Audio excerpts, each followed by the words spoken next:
3 மணி நேர சினிமாவில் வருவது போன்று அமைச்சர் உதயநிதி முதலில் சினிமாவில் நடிக்கிறார், பின்னர் சட்டமன்ற உறுப்பினர், அமைச்சர், துணை முதலமைச்சர் என முன்னுக்கு வருவதாக அதிமுக முன்னாள் அமைச்சர் RP உதயகுமார் விமர்சித்துள்ளார். மதுரை திருமங்கலத்தில் செய்தியாளர்கள் சந்திப்பில் அவர் பேசியதை சூப்பர் பைட்ஸ் பகுதியில் பார்க்கலாம். நீங்கள் திரைப்படத்திலே பார்த்திருப்பீர்கள். எந்த திரைப்படமாக இருந்தாலும் எங்களுக்கெல்லாம் திரைப்படம் பார்ப்பதற்கு இப்போது நேரம் இல்லை. அந்த திரைப்படத்திலே தான் 3 மணி நேரம் அந்த திரைப்படம் அதிகபட்சமாக அதில் காட்டுவார்கள்.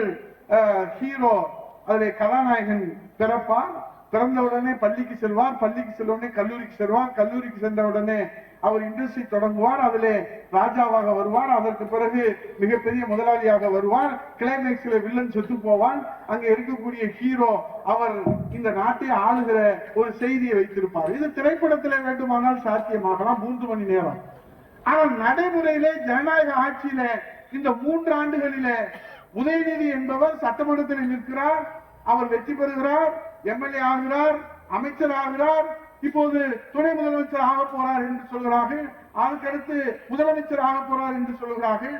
திரைப்படத்திலே 3 மணி நேரத்தில் ஆக வேண்டிய செய்திகள் எல்லாம் இன்றைக்கு இந்த ஜனநாயக நாட்டிலே மன்னராட்சியை மீண்டும் மலர செய்கின்ற வகையிலே நாங்கள் அமைச்சராக இருந்து மக்கள் பணி ஆற்றுகிற போது மாநிலத்திலே இருந்து அவருடைய நண்பராக இருக்கிற அன்பில் மகேஷ் பொய்யாமணி மானிய கோரிக்கைகளை பேசுகிற போது கைத்தட்டி கொண்டிருந்த உதயநிதி ஸ்டாலின் அவர்கள் இன்றைக்கு தமிழ்நாட்டை காக்க வந்த அவதார புருஷனாக அவருடைய கட்சியிலே அவர்கள் செய்கிறார்கள். நேற்று சிவசங்கரன் போக்குவரத்து துறை அமைச்சர் அவர்கள் புதிய பேருந்து நிலையத்தை அவர்கள் இன்றைக்கு கொடியசைத்து அந்த பேருந்துகளை திறந்து வைக்கின்றார்கள்.